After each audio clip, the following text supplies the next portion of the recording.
Ikuti terus keseruannya dari episode pertama. Jangan lupa like dan subscribe untuk terus mengikuti episode berikutnya. Aku sudah memutuskan dengan bulat. Aku akan pergi dari sini. Aku mengambil tas ranselku dan memasukkan beberapa baju, uang dan identitasku ke dalam sana. Zaki sudah pergi entah kemana aku juga tak tahu. Hari ini aku tak ada jadwal mengajar. Jadi kepergianku keluar bisa tidak terdeteksi. Lagian aku hanya pengajar KKN di sini. Anissa tak ada di pondok hari ini. Ia tak ada jadwal juga hari ini. Aku selesai berkemas dan berangkat. Kututup pintu dan menguncinya. Aku letakkan kunci di tempat persembunyiannya, di sebuah pot di samping rumah. Aku berjalan dengan pandangan lurus ke depan pondok. Aku takkan menengok kemanapun. Aku hanya akan melihat ke depan. Aku berjalan cepat ke depan, berharap ada yang memanggilku untuk berhenti. Tapi tak ada sama sekali. Menyedihkan, aku beridi di depan jalan raya, menanti angkot yang tak kunjung datang. Aku tak berani memakai motor milik Zaki. Nanti aku malah dilaporkan sebagai pencuri motornya lagi. Tragis amat nasibku. Aku memberhentikan angkot, dan seperti anak kabur lainnya, tujuanku adalah terminal, tempat berkumpulnya semua bis. Aku di sana akan menentukan bisa mana yang akan kupilih. Kemana angina membawaku aku akan ikut. Tragis amat kisahku ini. HP-ku matikan, dan aku tiba di terminal. Aku melihat banyak jurusan bis. Selain memilih bis, aku juga harus berpikir, di tempat tujuan itu ada saudara atau sanak keluargaku atau tidak. Wonogiri, ada titik. Sepupu jauhku, aku lumayan dekat dengannya. Aku memutuskan naik bis jurusan Wonogiri. Aku hanya membawa total uang 500.000. Semoga cukup sampai tujuan. Sesampainya di sana, aku bisa kerja serabutan sementara untuk tiket balik nanti. Atau nunggu Zaki ngerengek minta aku pulang. Aku sudah di dalam bis, dan tertidur di dalamnya. Saat aku bangun dan tiba di terminal bis untuk menuju rumah titik, saudaraku itu, aku harus naik 2 angkot untuk tiba di rumahnya. Entah mengapa aku jadi mual. Kenapa aku mual tiba-tiba? Aku naik angkot dengan nomor yang kuingat, 2 angkot dan aku tiba di depan rumah saudara sepupuku itu. Sampai di depan rumah, aku tak kuat menahan mual ini dan muntah di pekarangannya. Huek. Seketika seisi rumah keluar. Pak De dan budeku keluar karena mendengar suara seksi ini lagi muntah. Huek. Kayla, ngapain numpang muntah di sini? Tanya budeku dengan absurd. Kenapa dia bertanya kayak gitu coba? Mbok ya bantuin aku mijet-mijet tengkukku. Yang akhirnya membawakan minyak kayu putih dan mengelus punggungku. Lalu ia membopongku dari samping. Pak De juga ikut membantu membawaku ke dalam. Aku didudukkan di ruang tamu keluarga kecil itu dan Bude membawakan teh hangat. Aku sudah meminum teh itu dan lebih tenang. Minyak kayu putih yang dipinjamkan sudah kudekatkan ke hidungku. Kamu ngapain di sini? Aduh, bukannya basa-basi. Aku malah disniper langsung sama si Bude. Aku numpang di sini dulu ya Bude. Pak De, aku mau mencari ketenangan. Jawabku dengan elegan.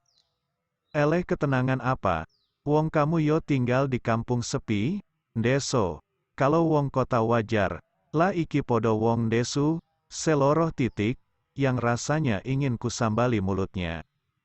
Aku ini galau kan kalian udah tahu aku nikah sama Pak Ustadz. Yang, abangnya temenmu itu tuh endok, tanya budeku, aku mengangguk. Yang engguanteng iku tak? Pak De bertanya dan aku mengangguk. Yang udah duda itu sih, kali ini mulutnya minta kubom saja rasanya.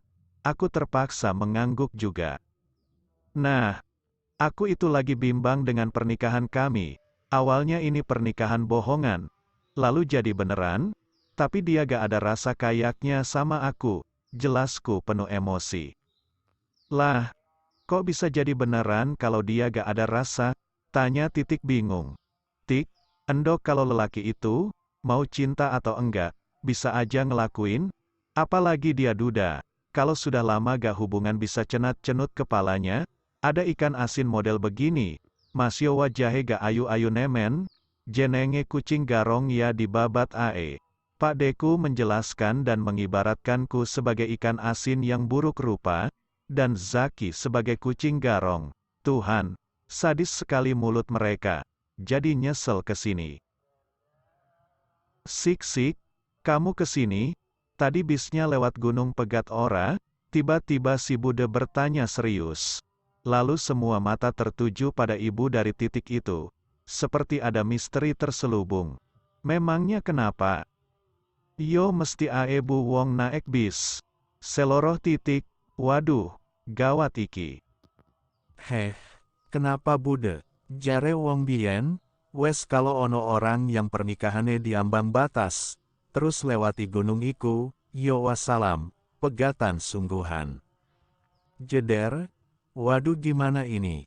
Aku juga gak sanggup kalau jadi janda tapi, bukankah sebelumnya aku mau pisah? Kenapa moodku jadi aneh begini? Kenapa tiba-tiba aku kangen sama Zaki? Pengen dibelai-belai. Ih, udah intinya aku mau sendiri di sini, numpang ya, hehe. Maksa dan ngarep banget aku diterima, lah kalau bukan di sini, di mana lagi coba?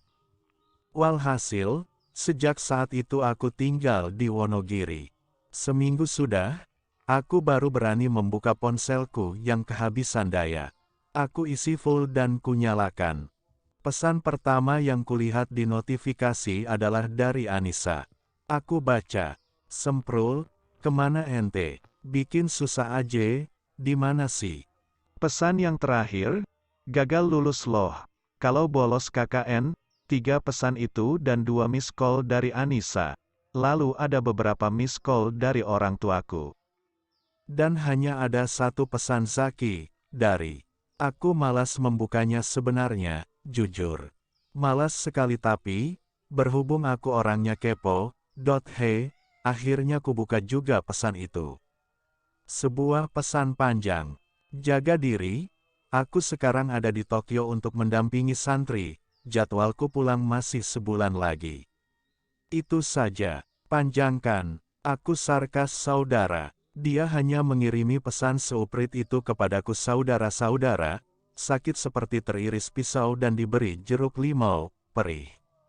Lebay wakakak. Jadi begini rasanya menjadi istri yang tak diinginkan, kekasih yang tak dirindukan, malam yang tak merindu. Sekali semua itu. Memang kalau ku dengar, rindu itu sakit, cinta itu perih, berharap itu hampa. Elah, jamet kali aku rasanya, tapi aku yang masih muda, butuh kasih sayang, dimanja dan dibelikan tiket konser nonton BTS. Blackpink atau setidaknya nonton Secret Number di konser platform hijau atau oranye, malah dapat suami dingin, Ustadz pula. Cuke pula komplit sudah.